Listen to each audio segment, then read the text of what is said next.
Hey everybody, welcome to the show. Scott here with Flamethrower Grill. We're going to be doing some lobster tail tonight. That's right.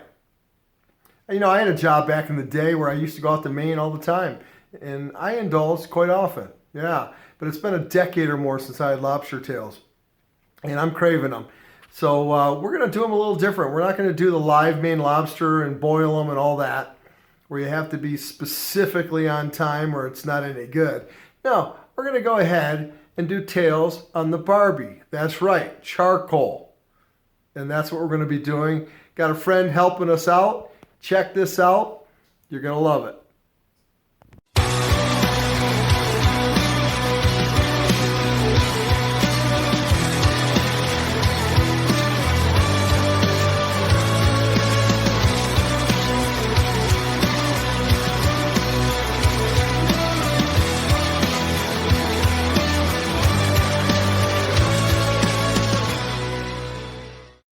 Okay, now look, before we can go over any of the ingredients, you know, which is like very limited, but I just want to show you. Since I'm using my Weber kettle grill, look, we want to set up two zones. First zone, look, this is the hot zone, and this right here is the cool zone. You got direct heat and non-direct heat. So let me go ahead and put the coals on. I already got those started in my chimney. Let me just put them on. I'm gonna do a video in the next couple of weeks to show you guys, you know, how to properly tune and use one of these kettle grills. This probably represents like what most of America has. But, so let me put the coals in and then we're gonna move on to the next step. Now, you can see my chimney. I'm just gonna go ahead. Look, I normally don't do it this way, but because we're doing lobster tails, we need it to be hot right off the bat. You know, so that's about all that I need. Now I'm gonna spread these out. Now don't forget, we doing lobster tails, right? We're not gonna be on here no whole, you know, a long time. So, got those on there. Let me go ahead and put my grate on. Got my grate. And listen, we're gonna use this type of grate. Reason being, because I want to be able to put the lobster tails on this side, bring it around. That way we won't have to worry about nothing sticking. So let me close this up, adjust my vents. I've already got the vents adjusted on the bottom. So let's move on. So as it's coming up to temp, now we'll go ahead and prep the lobsters and we'll get this, get the butter on and start melting the butter. Okay, I'm gonna go ahead and just put some post oak. I'm gonna go ahead and put this on the charcoals right now. It's already up to 350 degrees. Then we're gonna go ahead and just go over what the limited amount of ingredients. Then we're gonna split these and then we're gonna get them on. Now that I'm doing that, let's go over the ingredients. Look, you got salted butter, 16 to 24 tablespoons, which is 2 to 3 sticks. And then for your lobster tails, you pick the size and the amount that you're gonna grill. And then here we got our lemons, either 2 to 4, cut them in half, and we're gonna grill those also. Now we got smoked paprika, chili powder, and garlic, you know, minced garlic, and all of those are 1 teaspoon apiece. Then you got your parsley, that's about a half a cup. All right, look, first thing I'm gonna do is we wanna go ahead and let's hurry up and start to get this butter to melt. And as you can see, I'm just using 3 sticks, you know, 24 tablespoons. I mean, that's gonna be enough. I like to make sure I got enough butter. So now I'm gonna go ahead and start to get this to melt. Now look, what I wanna show you is, look, we right at 350 degrees, right? That's the temperature that you're looking for. 350, and I promise you guys won't have any troubles. And listen, this is gonna be made within about 8 or 9 minutes, you know what I mean? So we're gonna do 5 minutes one way on one side, we're gonna flip them over, and we're gonna just keep basting. So let's check on that butter. Now you can see that it's, you know, it's starting to melt, but look, I needed to melt just a little bit quicker. So what I did was I pushed it closer to the heat, you know, just to add some more hot fire to it so that it'll melt quicker. Now meanwhile, as that butter is melting, right? We're gonna go ahead and prep these. I'm gonna show you an easy way. Look, I'm gonna start off, you know, from the back of the tail. We're not gonna cut the tail. I hope you guys can see that. We're not gonna cut the tail part, right? We're gonna just cut from this, the hard shell, and we're gonna come all the way to the front. You don't wanna split it. I learned that, and I learned that from YouTube. You know, because I was splitting them before, and look, you're gonna have a hard time when you split them all the way down the middle. They don't really stand up. So doing it this way really makes a difference. So get yourself a sharp knife. There you go, just like this. And then work your way down, you know. Go ahead and just run it from the tip then. Once you got everything cut, and just make sure it comes all the way down the middle. There we go. So now look, if you take them like this, and look at that there. Let me just put it up like this so you guys can see. Look at that meat. Now I'm gonna set that over there. We're gonna get another one. Now I'm gonna show it to you guys, you know, one more time.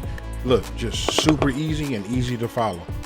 So what I like to do is, again, I want to show you, I just flare it open like that. And remember, you can see the tail part where it flares open, right? You just want to start right here. So what I do is I just take it, I press down with the point of the knife just to get it started. And then after that, I put my hands carefully around it this way. And then I just start applying some pressure.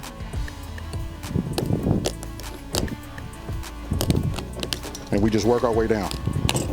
All right, so then look, I didn't cut the tail, right? So then I just fold it this way, and there you have it. Can't beat it. And then listen, you can see, like when you crack the shell, when you split it, any of the shells, like if it fragmented, you could just see how it is. You could just take them out.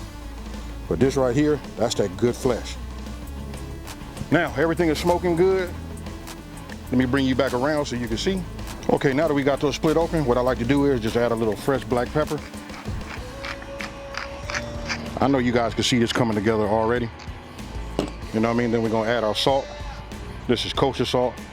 I'll just give it a, man, salt and pepper is all you need. You know what I mean? Start here before you start going to some of those exotic, type of seasonings or whatever. But this right here just enhances the flavor.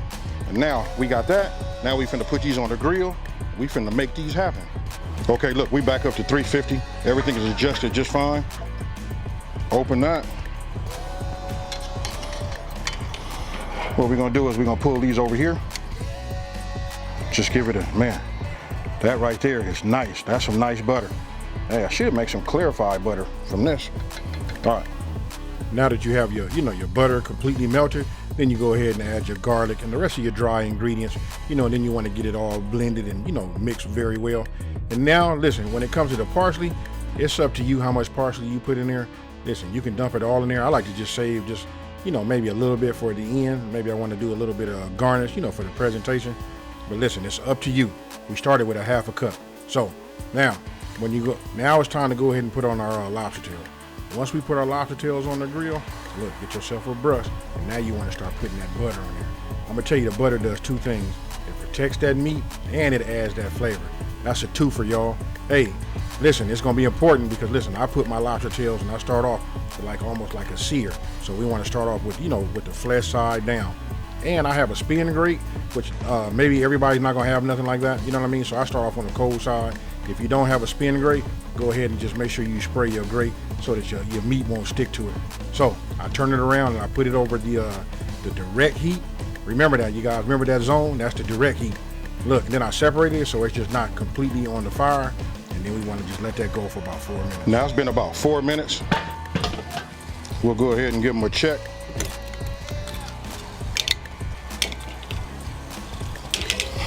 Get them off of here. Let's flip them over and take a look at them. Oh yeah. That right there is right. So now I'm gonna leave them like this, right? Now we finna start basting again with this butter.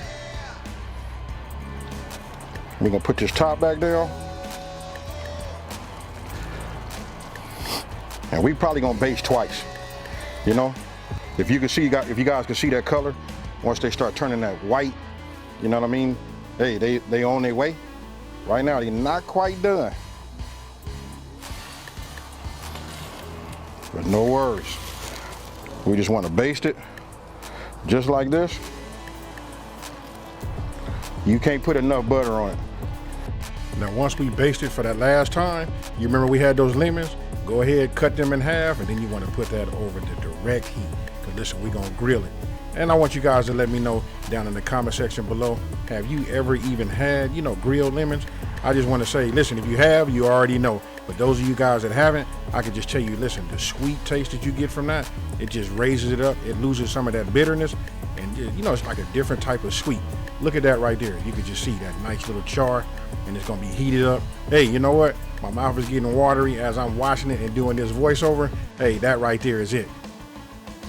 Well, there you have it, folks. Lobster on the Barbie. Now, take that butter you have on the side and drench it.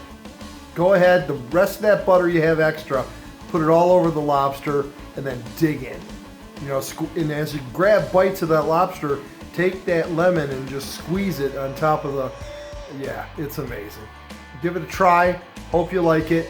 And remember, subscribe. check out these videos, and we'll see you next time around. Peace out.